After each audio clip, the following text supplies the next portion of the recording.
할렐루야. 사랑합니다. 서로 인사합시다. 사랑합니다. 은혜 받으시기 바랍니다. 주님의 기쁨이 되십시다. 아멘. 할렐루야. 동행하시는 성령님, 어떤 성령님이에요? 사람은 자기 앞날을 모릅니다. 자기 일을 다 자기가 알 수가 없어요. 다 알고 살면은 실패할 사람이 어디 있으며 또 사고나고 병들고 그런 사람이 어디 있겠습니까? 모르고 살다 보니까 여러 가지 어려운 일을 당하고 또 늘 불안하고 그런 것입니다. 해외여행을 할 때 가이드가 늘 달라붙어서 안내를 해주는 것처럼 우리 인생길에도 그런 가이드가 있으면 얼마나 좋겠습니까? 천로역정 2부 순례길에는 모두 다 여자와 또 어린 애들로 이렇게 일행이 구성이 되어 있습니다.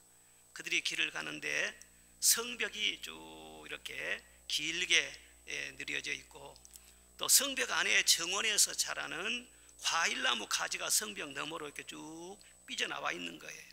그래서 애들이 지나가다가 그 과일나무 가지를 휘어잡고 그걸 따먹기 시작을 했습니다. 그런데 잠시 후에 험상궂게 생긴 두 남자가 그들이 있는 곳으로 빠르게 다가온 거예요. 그래서 크리스티나와 그 친구가 피하려고 해요. 얼굴을 마주치지 않으려고 하는데도 결국은 서로 마주치게 되고 두 남자가 그 여자들 앞으로 바짝 다가섭니다. 저리 비키세요 소리를 치는데도 뭐 들은 척 하지도 않고 가까이 오더니 와라 끌어안으려고 하는 거예요. 그래서 화가를 내면서 막 힘을 다해 밀어내고 뿌리치려고 애를 쓰는데도 딱 길을 막고는요 아예 겁탈을 하려고 해요.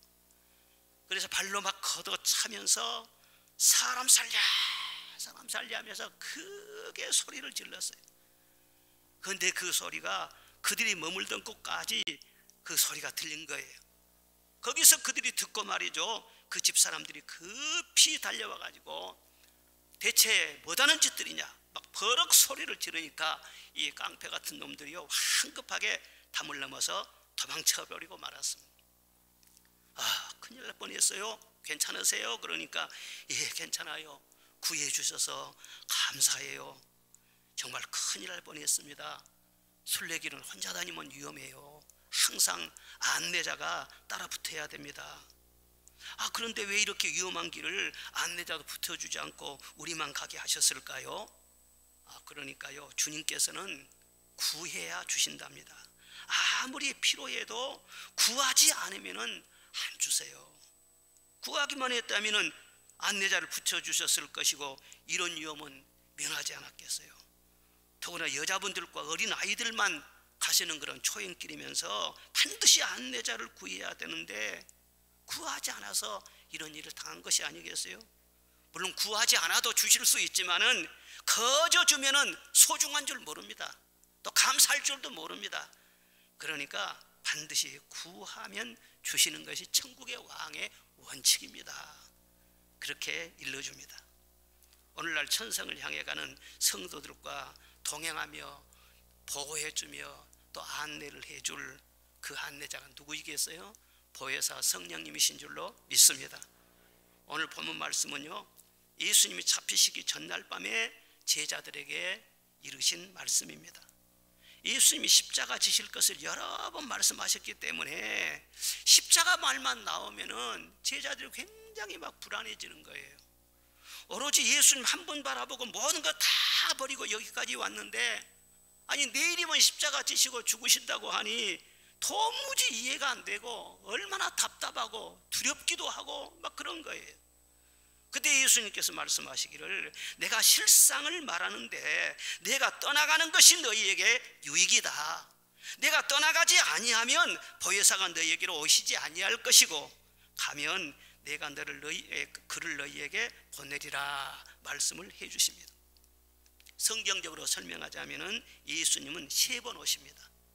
첫 번째는 사람 몸을 입으시고 어린아이로 베들레헴에서 태어나신 성육신 사건이고, 둘째로는 오순절에 성령 강림하신 사건입니다. 성령은 예수님과 똑같으세요. 그런데 예수님은 몸을 가지셨고 성령님은 영으로 오셨고 그것만 다른 것입니다.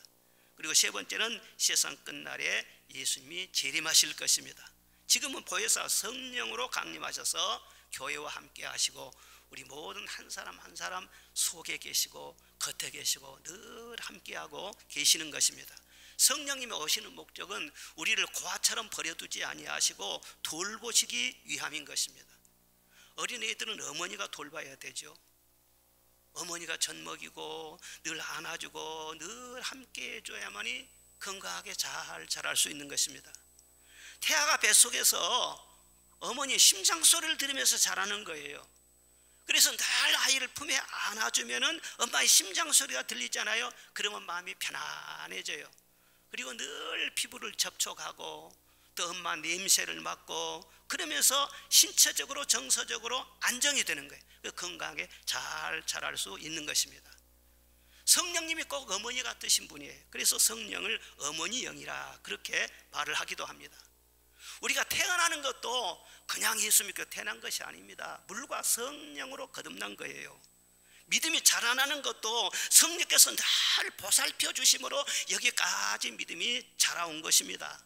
말씀을 깨닫게 하시고 기도하게 하시고 때로 감동도 주시고 강팍한 내 마음을 부드럽게 하여 주시고 늘 뿔 달리는 것처럼 들이받고 불순종하기 좋아하는 염소 같은 내 성격을 순한 양처럼 바꾸어서 순종하게 하시고 위로하시고 넘어지지 않도록 늘 붙들어 주시고 성령의 지금까지 보이지 않지만은 다 우리와 함께 해주신 거예요. 그리고 여기까지 온 거 아니겠습니까? 물고기가 물에서 사는 것과 같이 성도들은 늘 성령 안에서 사는 것입니다. 새들이 숲속에 사는 것처럼 성령님과 늘 함께 살 때 성도들은 기쁨이 충만하고 생기가 돌게 되고 강건하게 되고 풍성함을 누리게 될 줄로 믿습니다. 그래서 신앙생활의 성공 여부는 성령님과의 관계에 달려 있는 것입니다. 힘으로 되지 아니하고 능으로 되지 아니하지만 오직 하나님의 성령으로 되느니라 말씀하셨지 않습니까? 아무리 불안한 이 세상일지라도 급변한 이 세상일지라도 성령과 함께 동행하기만 하면 후회하지 않는 성공적인 삶을 다 살 수 있게 될 줄로 믿습니다. 성령님이 늘 우리와 동행하시면서 뭐 하시느냐? 첫째로는 믿음을 굳게 하여 주십니다. 무엇을 굳게요? 믿음을 굳게 하여 주시는 거예요. 오늘 8절에 보니까 그가 와서 죄에 대하여 의에 대하여 심판에 대하여 세상을 책망하시리라 말씀하셨습니다. 그리고 9절에는 죄에 대하여라 함은 그들이 나를 믿지 아니함이요 그런 말씀이 나옵니다. 성령이 아니시면은 예수님을 믿지 않는 것이 죄라고 하는 것을 아무도 가르쳐주지 않은 거예요. 뭐 세상 사람들도 죄 그러면은 윤리적인 그런 죄를 말하지 예수 안 믿는 것이 죄라는 것을 생각이나 합니까? 못하죠. 여러분, 사람이 죄를 지어서 지옥 가는 것은 아닙니다. 아무리 허물 많은 죄인일지라도 예수 믿으면 그 모든 죄에 사하여 주시고 의의 옷을 입혀주시고 하나님의 자녀로 삼아주시고 천국 시민으로 시민증을 주시고 우리를 저 영원한 나라로 인도해 주시는 줄로 믿습니다. 그러나 아무리 선하게 살려고 노력하고 의롭게 살려고 노력한다고 할지라도 완벽한 의인은 하나도 없는 것입니다. 그 사람이 지옥에 가는 것은 죄 때문에 지옥 가는 것이 아니라 예수를 믿지 않는 죄 중에서 가장 큰 죄, 지옥 갈 죄가 무엇이냐? 예수님을 믿지 않는 죄인 거예요. 그것을 아무도 모르는데 성령이 오셔서 가르쳐 주세요. 주 예수를 믿으라고 가르쳐 주시는 거예요. 순례자들이 멸망의 도시를 떠나서 천성에 들어가기 위해서 지금 가고 있어요. 그러는데도 이 길이 정말 맞는가? 이 길 끝에는 정말 천성이라는 곳이 있는가? 그리고 천국 문이 열릴 때 주님이 나를 반가이 맞아 주실까? 한편 기쁨으로 살아가면서도 또 한편으로는요 늘 의심스러운 그런 마음이 드는 거예요. 크리스티아나가 순례길을 떠난 것은 꿈을 꾸고 나서였습니다. 꿈에 보니까 먼저 이 세상을 떠나간 자기 남편이 말이죠, 천천성에 이르러 가지고 아름다운 궁전에서 행복하게 사는 거예요. 그것을 보면서 내가 우리 남편이 맨 천성 얘기하고 맨 뭐 천국 얘기하고 그러면은 내가 짜증도 나고 구박하고 그랬는데 천성이 정말로 있네. 나도 그곳에 가서 살아야 되겠구만. 그래 결심을 하고 길을 떠나온 거예요. 그때 마침 편지 한 장이 왔어요. 그것은 천성의 왕이 보낸 초청장이었습니다. 오라, 여기서 영원히 나와 함께 살자. 그런 내용의 편지였어요. 그래서 그 편지 한 장을 가지고 길을 나선 것입니다. 그런데 그의 친구였던 자비심은 꿈도 꾼 적이 없고 편지도 받은 적이 없어요.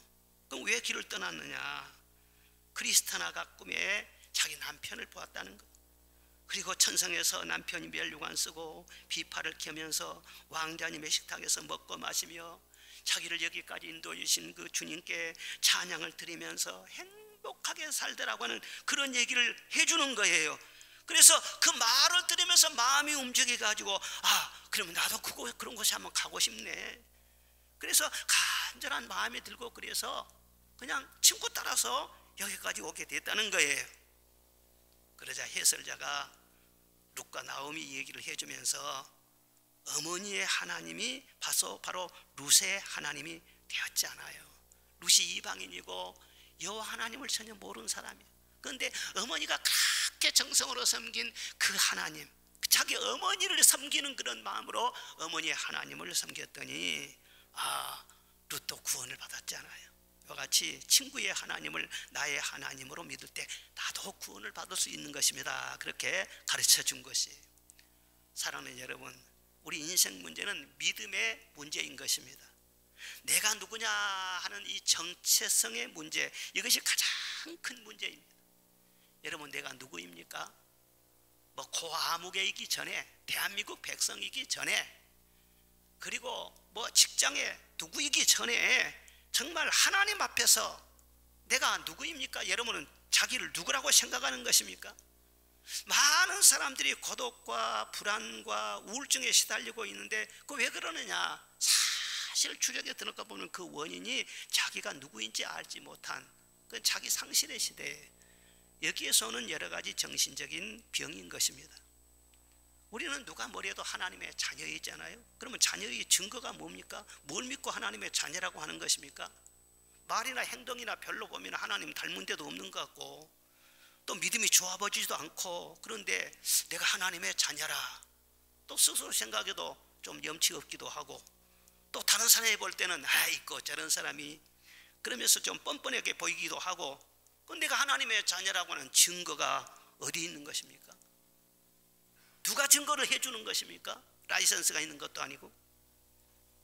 제가 어렸을 때 이래요. 우리 동네에 아저씨 한 분이 바다에 고기잡이를 나갔습니다. 그런데 큰 태풍을 만났어요. 그래가지고 돌아오지 않고 행방불명이 되어버렸어요. 10년 넘게요 생사 소식을 알 수가 없었어요. 그래서 바다에서 실종된 줄 알고 제삿날까지 딱 잡아가지고요 그 집에서 제사를 지냈어요. 그런데 10년이 넘어가지고 갑자기 이분이 나타난 거예요. 이 동네가 말이죠 난리가 났어요. 야, 이게 무슨 일이냐.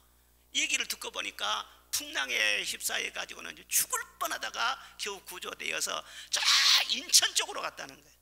근데 이왕 인천 쪽으로 가는 김에 독하게 맘먹고 돈이나 벌고 가자. 그리고 집에 연락도 하지 않고는요 거기서 열심히 일을 해서 돈을 벌었다는 거예요. 그래서 꽤 큰 돈을 가지고 고향으로 내려온 거예요. 그래서 고향에 경사가 났어요. 막 잔치를 하고. 그런데 문제는 뭐냐 하면은 그 애들이 조그맣 있을 때 갔거든요. 그러니까 얘들이 자기 아버지를 몰라보는 거예요. 동네 사람들이 아빠라고 해라 그래도요 뭐 생판 모르는 사람이 오니까는 자꾸 막 경계를 하는 거예요. 아버지 품에 한번 안겨봐라. 그런데도 싫어요 막 그러는 거예요. 아무리 오라기도 오지를 않아요 애들이요.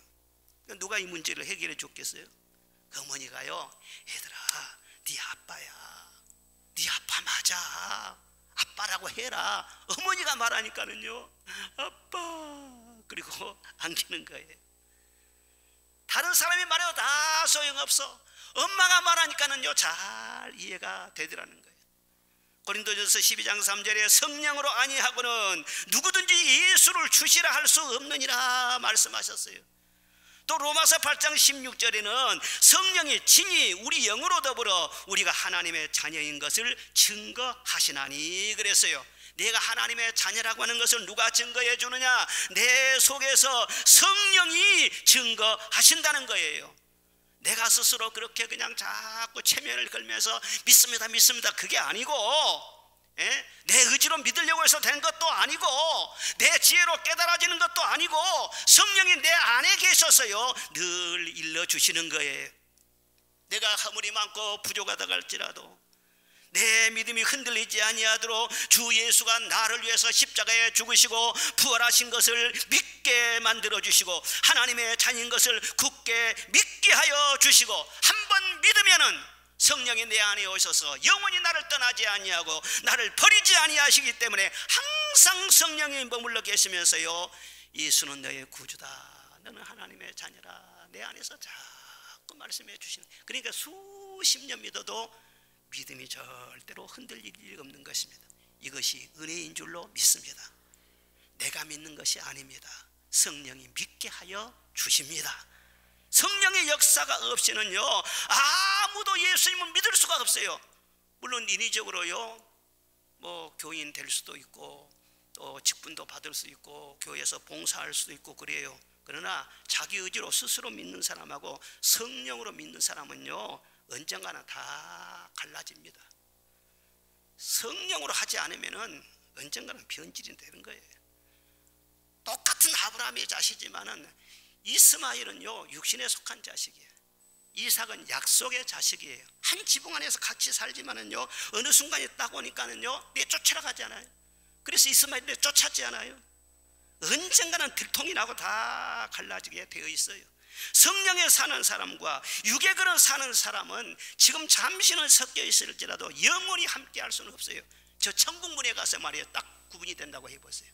얼마나 끔찍한 일 아니겠어요? 여러분 성령을 사모하시기를 바랍니다. 성령 없어도 될 것처럼요 교만한 갖지 말아요. 마음이 가난한 자에게 천국이 임한다겠어요. 정말 가난한 그런 심정으로 나는 진흙입니다. 진흙과 같은 나를 주님의 자녀로 빚어 주옵소서. 겸손한 그런 마음으로 그때 성령이 임하시지 않겠어요? 하나님을 나의 아버지로 예수님을 나의 구주로 믿을 때요 내 마음속에 모든 의심은 다 사라지게 되는 것입니다. 의심은 마귀가 뿌리는 가라지씨야. 의심이 다 사라지고 말이죠 모든 것을 새롭게 보는 거예요. 하나님은 내 아버지실 뿐만 아니라 천지를 만드신 창조주시잖아요. 하늘을 봐도 바다를 봐도 저기 산의 숲을 봐도 말이에요 전부 다 하나님의 솜씨인 거예요. 장마철에 비가 쭉쭉 내리고 녹음이 짙어져 가고 뭉게 구름이 피고 그런 걸 쭉 보면서 이야 하나님의 솜씨가 놀랍다 그런 생각이 여러분 안 드십니까? 모든 만물이 되어가는 것 보면은요 찬송이 나와요. 주 하나님 지으신 모든 세계 내 마음속에 그리어볼 때 하늘의 별 울려 퍼지는 내성 주님의 권능 우주의 찬내 믿음의 눈이 열리면은요 모든 것이 찬송거리예요. 야 정말 아름답다. 그리고 무슨 일을 만나도요 긍정적으로 받아들일 수가 있어요. 하나님께서 다 높은 곳에서 나를 다스리시고 인도하시는 것을 믿기 때문에 지금 당장에는 내가 이해하지 못한 그런 일이 있을지라도 사랑의 하나님 높이 계셔서 높으신 지혜로 다스리신 그 하나님이 궁극적인 선을 가지고 나를 이끌어 가신 줄로 믿습니다. 그래서 무슨 일이든지요 긍정적으로 생각할 수 있고 감사할 수 있는 거예요. 사랑하는 여러분 건강이 어디서 옵니까? 행복이 어디서 옵니까? 승리가 어디서 오는 것입니까? 다 믿음에서 온다고 말씀하고 있습니다. 믿지 못하면 건강도 못 지켜요. 부부가 서로 믿지 못하면 행복한 가정도 지킬 수가 없어요. 기업이나 나라나 서로 신뢰하고 믿는 데서 발전할 수 있지 믿지 아니하고 서로 분열하고 서로 그냥 대질하고 그러면은요 그 나라가 발전할 수가 없는 거예요. 주님이 말씀하셨어요. 내 믿음대로 되라. 사람은요 믿는 대로 됩니다. 믿는 만큼 됩니다. 여러분이 이만큼 믿으면 이만큼 되는 것이고, 이만큼 믿으면요 이만큼 되는 것이고, 내 믿음대로 될시어다. 아무도 탓할 필요가 없어요. 뭐 흙수저 이렇게 째찌한 소리 하지 말아요. 믿음대로 되는 거예요. 수제대로 되는 것이 아니에요. 영적으로 모르면은요 스스로 비참해. 히브리서 11장에 보면은 믿음으로 많은 역사가 일어납니다. 나라를 이기기도 하고, 사자의 입을 봉하기도 하고, 불의 세력을 멸하기도 하고, 칼날을 피하기도 하고, 죽은 자기 아들을 부활로 받기도 하고, 풍랑을 잔잔하게도 하고, 귀신을 쫓아내고, 병을 낫게 하고, 눈을 뜨게 하고, 소원을 이루게 하고, 믿음으로 산을 옮긴다. 도저히 할 수 없는 놀라운 일을 해낸다는 거예요. 믿음으로 해낸다는 거예요. 저는 늘 이 성전에 머물고 있지만 나는 성전을 볼 때마다요 참 신기해요. 신기동에 이런 성전이 없었는데 어떻게 이런 성전이 세워졌지? 어떻게요? 정부에서 돈 줘갖고 세운 것도 아니에요. 어느 기업처에서 팍팍 밀어줘서 세운 것도 아니에요. 믿음으로 세운 거예요. 믿음으로 세운 거예요. 여러분 자신들도 믿음으로 만들어지시기를 주의 이름으로 축원합니다. 가장 작지만 금은 귀하잖아요. 작은 것을 정복하는 나라가요 이 세계의 경제를 움직입니다. 땅덩어리는 없고요 큰 광물이나 뭐 석유나 그런 걸 많이 가진 나라가 지금은 부국이 아니에요. 가장 작은 것을 정복하고요 그것을 밝혀내고요 그 나라가요 모든 경제를 잡는 거예요. 바이오라든가 지금 말이죠 반대쪽 뭐 그건 뭐 10만 부지 몇 개 어떻게 그것을 할 수 있어요? 이것을 제대로 딱 밝혀내는 그 나라가 경제 강국이 되잖아요. 우리나라가 그런 쪽으로 지금 나가고 말이죠 하나님 복을 많이 받고 있지 않아요? 사랑하는 여러분, 이 시대는 지금 불신푼조가 만연지된 시대인 것입니다. 자연적인 하나님의 역사, 초자연적인 하나님의 역사를 배제하고 오로지 자기 생각과 자기 계산대로만 살려고 하는 세상인 거예요. 여러분 그런 세상 사람처럼 살지 말고 오직 믿음의 사람으로 사시기를 바랍니다. 내가 믿으려고 해서 믿어진 것이 아니라 성령 충만하면은 성령께서 내 믿음을 더욱더 키워주시고 강하게 하시고 변함없게 하시고 정금처럼 만들어주시고 성령의 사람이 되면 자연스럽게 믿음의 사람이 되는 거예요. 두 번째로는요 소망을 굳게 하여 주십니다. 뭘 굳게 해요? 소망을 굳게 하여 주세요. 예수님은 보혜사가 오시면은 장래일을 알게 하신다 본문에 말씀하고 있어요. 장래일을 알게 하실 것이다. 어떤 분들은 이 말씀을 해석을 잘못해 가지고 무슨 장래일을 알게 한다니까 무슨 점을 치는 줄로 그렇게 생각을 해요. 무슨 날을 바꿔야 되고 다음에 장래에 무슨 좋은 일이 있고 무슨 뭐 굳은 일이 있고 어디가 무슨 해가 있고 어디로는 뭐 손이 오는 날이니까 거기는 나는 피해야 되고 이런 식으로 그냥 생각을 한다고. 여러분 그게 아닙니다. 이 장래일이라고 하는 것은 예수님이 바로 그 다음날 십자가 지시잖아요. 그 십자가 사건을 말하는 거예요. 그리고 3일 뒤에 부활하시잖아요. 그 부활 사건을 말하시는 거예요. 그러니까 예수님의 고난은 고난으로 끝이 아니라 영광으로 나아가는 과정이라는 거예요. 십자가는 십자가로 끝나는 것이 아니라 3일 만에 다시 살아나신다는 거예요. 예수님의 부활과 예수님의 십자가의 그 비밀, 그것을 여기서 밝혀주고 있어요. 유대인들은 메시아 사상이 아주 강했어요. 그렇지만 그들의 메시아니즘은 왜곡된 메시아니즘. 어느 순간인가 짜장 하고 나타나서 로마를 멸하고 이스라엘을 다윗 왕국과 같은 강대한 나라로 세워줄 것이라고 하는 그런 정치적인 메시아니즘, 그 성경의 근거가 없습니다. 그런데도 그런 허망한 망상을 하고 있었던 거예요. 그러나 반드시 성경적으로 보면은 메시아는 고난을 겪은 다음에 고난의 정으로 오셔가지고 고난을 겪은 다음에 그 다음에 영광으로 들어간다는, 십자가를 진 다음에 그 다음에 부활로 나가게 된다는 거예요. 그것을 알게 하시고 고난 중에서도 부활의 소망 품게 하시는 그분이 성령님이십니다. 그래서 어떤 고난 중에서도 절망하지 않게 하시고 소망 중에 즐거워하도록 이끌어 주시는 분이 성령이신 줄로 믿습니다. 여러분 소망이 없으면 앞이 보이지 않는 것과 똑같아요. 앞을 보이지 않고 가면 얼마나 가는 길이 팍팍하겠어요. 힘 빠지고요 끝까지 갈 수도 없어요.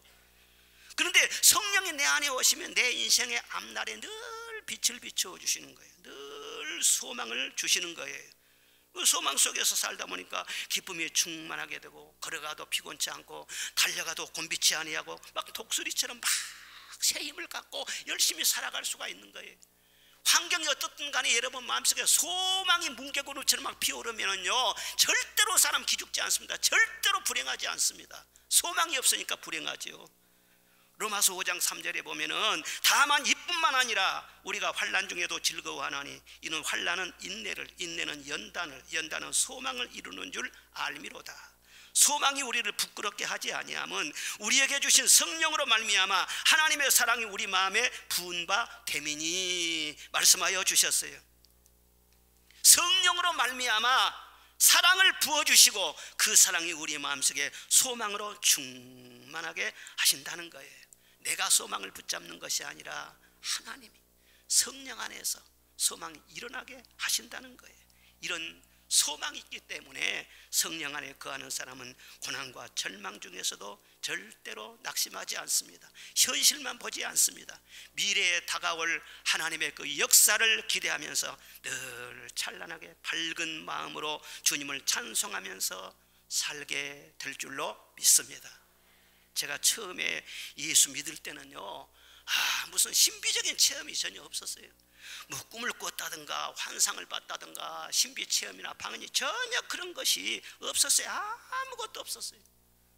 그런데 교회 나가서 늘 예배를 드리다 보니까 하나님이 천지를 창조하셨고 그 하나님이 나의 아버지인 것이 믿어지더라니까요. 믿어져요. 그리고 예수님은 나의 구주인 것이 믿어지더라니까요.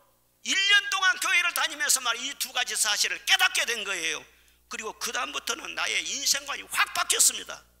우리 아버지는 참 온유하시고 좋기는 하는데 몸이 아프시고 돈을 많이 못 벌어다죠. 그런데 우리 하나님은 부유하신 하나님, 능력의 하나님, 그 하나님이 나를 도와주시지 않겠는가? 그 하나님은 내 뒤를 팍팍 밀어주지 않겠는가?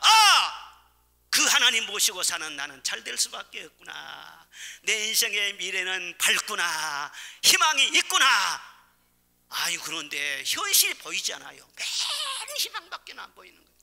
그러다 보니까는 늘 얼굴에 기쁨이 충만하고 다니면서 늘 찬송하고, 학교에 가서도 말이죠, 찬송가를 그렇게 많이 불렀어요. 막 기회만 나면은 풍금을 치면서 말이죠, 찬송 찾고. 그러니까 얘들이 말이죠, 제발 조용히 해라, 여기가 교회인 줄 아냐. 그리고는요, 시도 때도 없이 복도 다니면서 찬송을 부르고 다니까는 선생님들이 그냥 시끄럽다 하기도 하고, 아예 그냥 중학교 3학년 때부터는요, 적재 목사 온다, 목사 와자, 고마노 목사 온다. 그때부터 그 사람들이 목사로 인정을 했어요. 참. 그러다 말이죠, 결혼하고 목회를 하다 보니까 항상 찬송을 부르고 기쁘게 살아야 되는데, 이건 스트레스 받을 때도 많고 속상할 일도 많고 목회를 하다 보니 괴로울 일도 많아요. 왜 그러느냐? 교인들이 말을 들어줘야지. 교인들이 말을 안 들어요.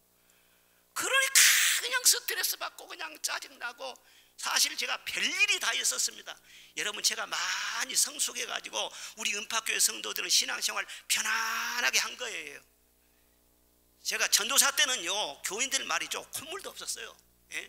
늦게 오면 문 딱 잠가버렸어요. 나는 너를 도무지 알지 못한다, 딱 써붙여놓고 말이에요. 그런 식으로 했는데 너무 힘들어. 그런데도 이상한 것은요, 교회에서 교인들하고 신방하고 대화하고 그러다 보면 말 안 들으면 짜증내고 성질 부리고 그러겠는데, 잠만 자고 일어나면은요, 참 이상해요. 그냥 마음이 맑아지고 그냥 생각이 선명해지고요, 차분해지면서요, 또 소망이 마음이 자꾸 설레는 거예요. 주님이 지금 또 나와 함께 하시는데 모든 일이 잘 되지 않겠느냐? 그 사랑 내 맘 여시고 소망을 주셨네. 나의 맘속이 늘 평안해. 나의 맘속에 늘 평안해. 다 같이요. 악한 죄 파도가 많으나 마음이 늘 평안해. 심란한 파도가 많이 쳐요. 악한 파도가 많이 쳐요. 그런데 내 마음은 늘 설레는 거예요. 소망이 늘 충만한 거예요. 나는 기도했을 뿐인데, 나는 성령을 붙잡았을 뿐인데, 성령 따르면 죽는 줄 알고, 계명법 하면은 죽는 줄 알고 계명을 지키면서 오직 주님만 바라보고 성령만을 따랐을 뿐인데, 성령께서 내 안에서 일하시는 거예요. 늘 소망을 주신 거예요. 그렇게 그 소망 중에 즐거워하고 그 소망 중에 주님을 바라보면서 40년 이상을 지금까지 달려온 것 아니겠습니까? 지금도 내 마음속에는 소망이 충만합니다. 저는 나이가 들면 들수록 소망이 더 충만할 것 같아요. 할렐루야. 그렇죠. 예수님 안에 사는데, 천국 백성인데. 여러분, 어떤 고난이 있습니까? 절망의 이 험한 골짜기를 통과하고 있습니까? 너무 힘들어하지 마세요.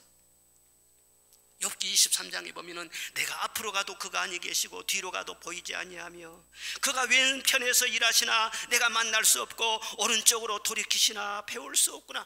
하나님이 안 보이는 거예요. 분명히 하나님 나를 사랑하신다고 했는데 현실 속에서 하나님이 보이잖아요. 그런데 하나님은 보이지 않아도 일하고 계신다고 했어요. 그러나 내가 가는 길을 그가 아시나니, 그가 다 아신대요. 그가 나를 단련하신 후에는 내가 순금같이 나오리라 말씀하셨어요.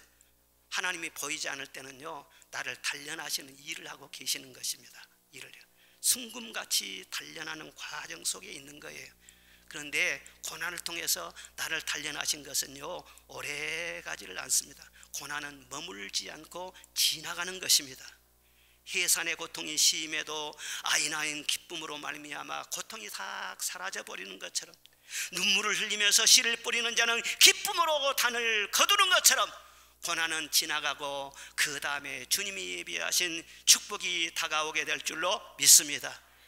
그러므로 여러분, 고난을 크게 보지 마십시오. 현실을 크게 보지 마십시오. 고난 뒤에 오실 주님의 축복을 바라보시기를 바랍니다. 내가 예수님을 나의 주로 고백하고 하나님을 나의 아버지로 부르는 이상 여러분 속에는 지금 성령이 거하시는 것입니다. 여러분이 여러분의 인생을 이끌고 가는 것이 아니라 성령께서 여러분에게 지혜를 주시고 비전을 주시고 열정을 주시고 소망을 주셔서 여러분을 이끌고 가시는 것입니다. 그러므로 성령이 승리하게 하실 것입니다. 좋은 결과를 주실 것입니까? 세상을 부러워하면 안 되는 것입니다. 이 세상도 희망을 품어요. 그러나 희망은 희망사항입니다. 치열한 경쟁을 뚫고 정상에 선 사람, 정말 바라보면서 나도 저렇게 되리라, 그런 건 다 희망이에요. 정상에 선 사람은 지극히 적은 소수일 뿐이에요. 그리고 정상에 딱 서봐도 허전해요. 여기까지 오려고 내가 그 고생을 했을까? 이 세상은 그래요. 그러나 하나님의 말씀을 붙잡고 소망 중에 살아가면 후회함이 없을 줄로 믿습니다. 경쟁이 아닙니다. 누구는 되고 누구는 안 되는 것이 아닙니다. 주의 이름을 부르는 자마다, 믿는 자마다 주님께서 다 각자 빛을 발하게 하여 주실 줄로 믿습니다. 그래서 옛날에 목사님들이요, 그렇게 설명을 했어요. 이 세상 소망은 무엇이냐? 보습 끝과 같다. 보습이 뭔 줄 아세요? 알아야지. 다 젊은 세대가 돼가지고. 쟁기질 할 때 말이죠, 소가 쟁기질 할 때 그 제일 밑에 말이죠, 보습이 있어요. 이렇게 삐쭉이하고는 이렇게 나와가지고 그 쟁기질을 딱 끼워가지고 하면은요, 밭이 착착착착 갈아지는 거예요. 그러니까 보습은 처음에는 이렇게 넓어도 나중에는요 뾰족하다는 말이에요. 그러니까 이 세상의 소망은 처음에는 굉장한 것 같아요. 그런데 나이가 들면 들수록 점점 좁아져가지고 딱 끝나버려요. 영원하지도 않아요. 그런데 하나님이 주신 소망은 뭐냐? 나팔과 같다 그랬어요. 나팔은요, 그 입구가 굉장히 좁습니다. 하면서 트럼펫 불어요.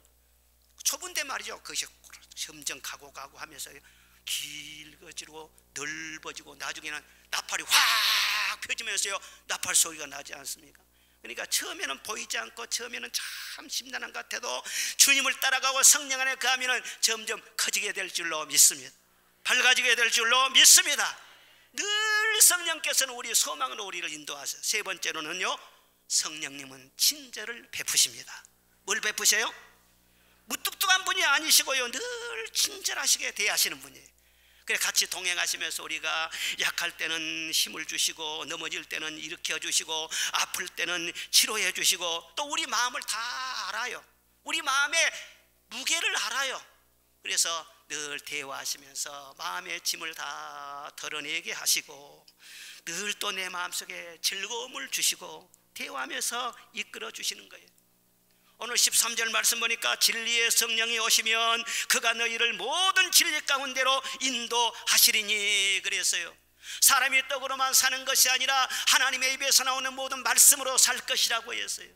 말씀은 바로 진리인 것입니다. 이 진리를 깨닫고 이 진리가 생각나고 그럴 때 골수를 먹는 것처럼 말이죠. 내 영혼이요 든든해지고 기쁨이 충만하고 윤택해지는 거예요. 말씀이 깨달아지면은요 그 속에서 참 자유함을 누리게 돼요. 존 버년이 감옥에서 12년이나 옥살이를 하고 있었지만요 오직 성경을 읽으면서 깊이 기도하면서 성령께서 늘 위로해 주세요. 어떻게 위로해 주시느냐? 진리를 깨닫게 하시는 거예요. 말씀을 깊이 깨닫게 하시는 거예요. 그 옥중에 있으면서도 진리를 깨닫고 있으니까 옥중에 있는 성도나 양심은 자유 얻었는데 기쁨이 충만한 것입니다. 예. 더 이상 감옥이 아니에요. 그래 감옥에 갇혀있는 그 사람이 감옥 밖에 있는 그 사람들에게 이 진리를 지금 전해주고 있잖아요.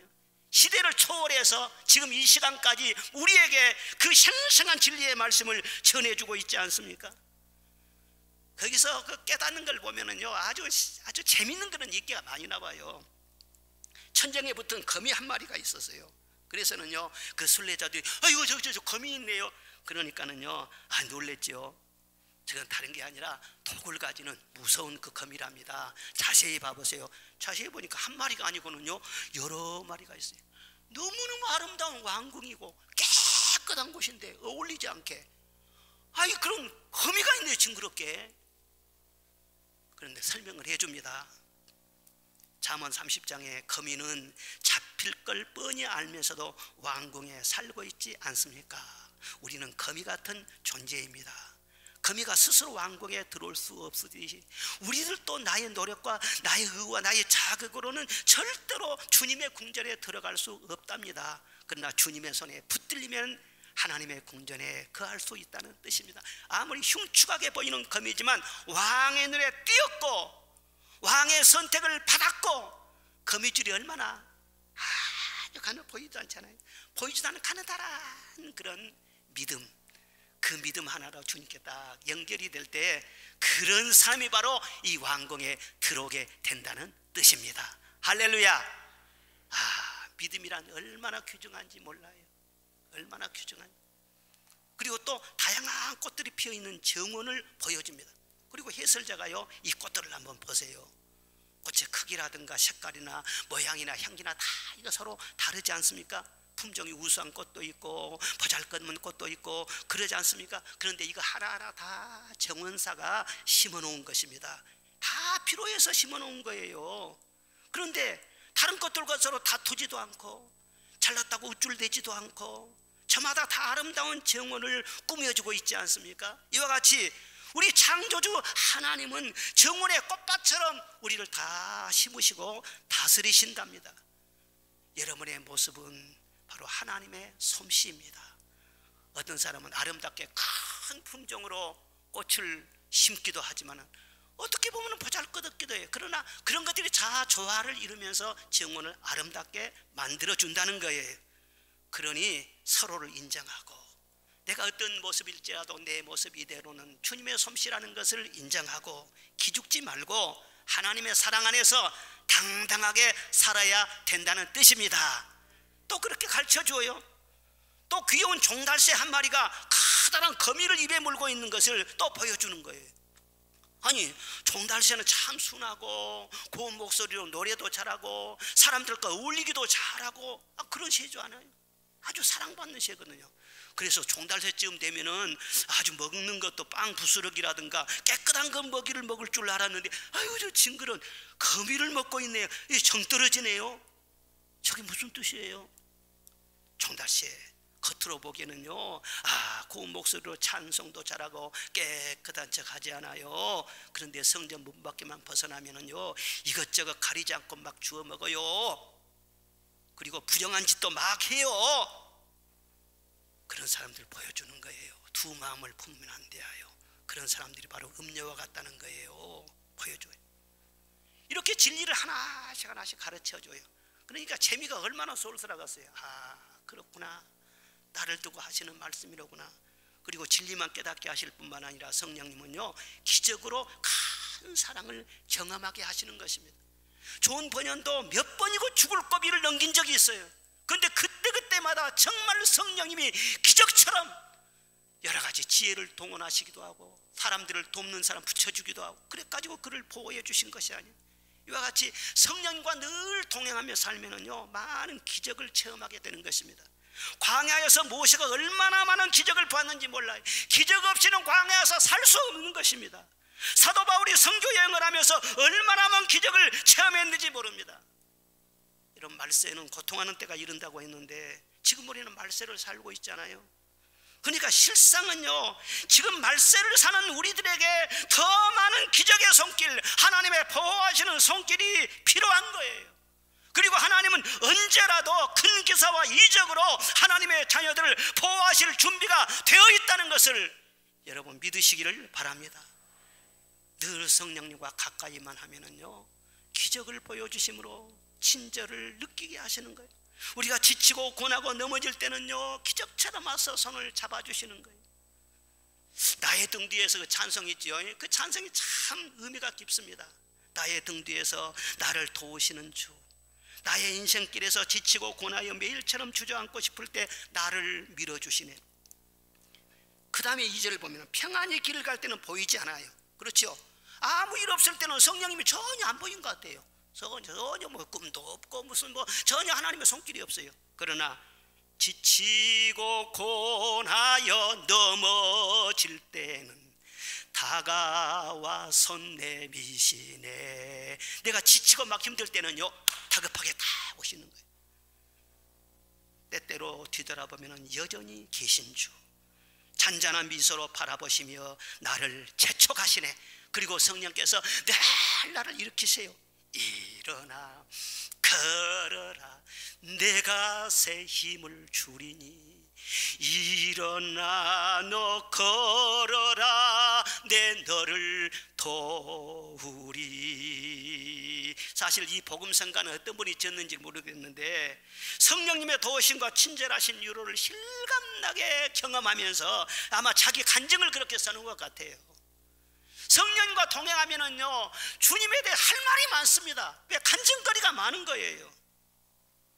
성령과 늘 대화하면서 성령의 감동을 끊임없이 받으며 살아갈 때 성령께서는 늘 가르치시고 보고해 주시고 인도해 주실 뿐만 아니라 성령님은 바로 우리 앞에만 보지 않아요. 천리를 보시고 만리를 보시는 거예요.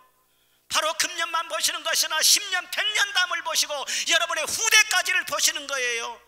그리고 우리를 한 걸음 한 걸음 인도하기 때문에 안전한 길로 인도하시고 생명의 길로 인도하시고 절대로 후회할 일이 없이 사랑의 성령께서 우리를 인도하신다는 사실을 믿으시기를 바랍니다. 사람이 다 후회하는 것은 자기 생각과 자기 계산대로 살다가 후회하는 것입니다. 사람들이 후회하는 것은 세상 말 듣고 정보를 듣고 살다가 후회하는 것입니다. 그러나 성령님의 감동을 받아서 그의 인도하심을 받아 살아가면은요, 평생토록 후회할 일이 없습니다. 그런데 문제는 성령님과의 관계인 것입니다. 성령을 가까이 하시기를 바랍니다. 예수님은 제자들에게 너희들은 능력을 받기까지는 예루살렘을 떠나지 말라 말씀하셨어요. 성전에 머물라는 거예요. 예배에 집중하라는 거예요.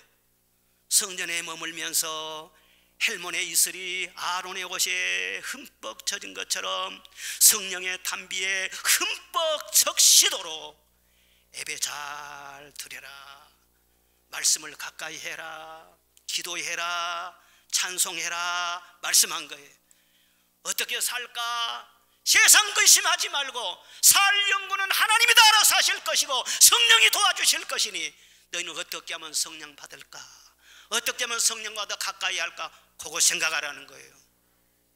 출애굽기 32장에 보면은 이스라엘 백성들이 금송아지 우상을 만들어서 막 그 앞에서 광란에 춤을 추면서 하나님을 배역하고 떠난 그런 사건이 나옵니다. 하나님이 그걸 보시고 너무 속상하고 진노하셨어요. 그 일 후에 하나님이 모세를 불렀습니다. 모세야, 너는 이 백성들 데리고 가나안 땅으로 올라가. 나는 안 갈 거야. 그래서 모세가 깜짝 놀랐어요. 아니, 지금 여기까지 함께 해주셨는데 주님이 안 가신다고요? 나 혼자 가라고요? 아니, 광야가 어떤 길인데, 이 백성들이 어떤 백성들인데 나 혼자 이걸 감당합니까? 나 할 수 없습니다. 주님이 안 가시면 나도 안 갑니다. 아무리 가나안 땅이 젖과 꿀이 흐른다 할지라도 뭐 주님이 안 계신 가나안 땅 나 소용없습니다. 차라리 주님이 함께 하시는 광야가 더 좋습니다. 환경이 문제가 아니라 나는 주님과 함께 하기를 원합니다. 함께 가셔야 됩니다. 나도 안 갑니다. 그러니까는요, 하나님은 또 뒤가 물으시는 부분도 있어요. 또 우리가 기도하면 하나님은 또 져주시는 거예요. 또 그래, 그럼 내가 졌다. 출애굽기 32장 14절에 여호와께서 이르시되 내가 친히 가리라. 내가 너를 쉬게 하리라. 이 말씀보다 더 위로가 되는 말씀 어디가 있겠어요? 내가 친히 가리라. 불안합니까? 이 확답을 받으시기를 바랍니다.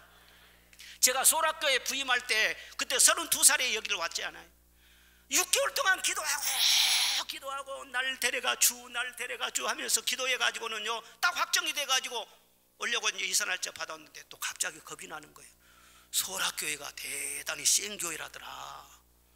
그 목사님들 가서 오래 못 있다더라. 그런 말이 들리기도 하고, 그래서는 갑자기 또 불안해지는 거예요. 그래서는 모세처럼 저도 기도를 했어요. 하나님, 친히 같이 가십시다. 주님이 같이 가셔야지. 내가 아무리 기도해서 응답을 주셨지만 주님이 안 가신다면 나도 안 갈게요.